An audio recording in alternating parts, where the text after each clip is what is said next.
Could you explain the role of different ideologies and how the war was fought?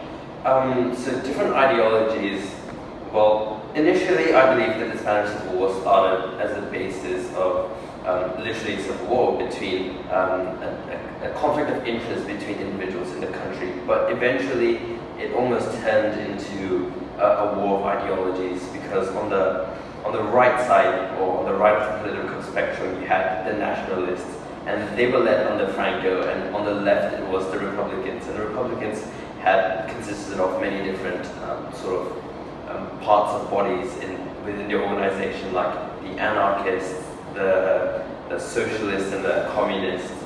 And it's interesting to note that some would consider that these different parties, in their slight differences in ideologies, was the result of them losing the war.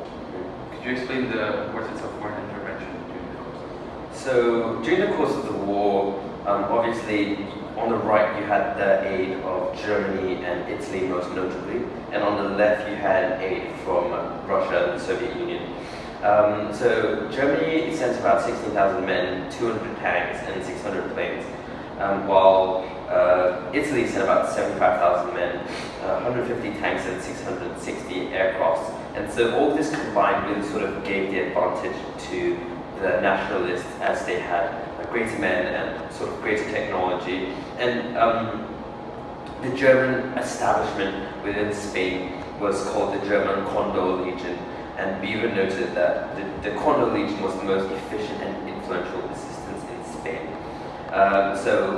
And on the other side of the spectrum, Russia had only sent about 2,500 men, 1,000 planes, and 900 tanks.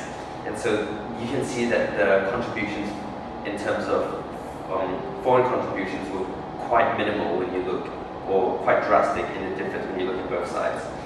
And I think that it's important to note that when we look at the activities of the different nations, we often glance over the inactivities of other nations, such as, well, of course, the UK and France. And I think Neville Chamberlain, he had signed this non-interventionist agreement, and this really just led to sort of the fate of Spain being sealed, or the fate of Republican Spain being sealed. Right. Thank you for this.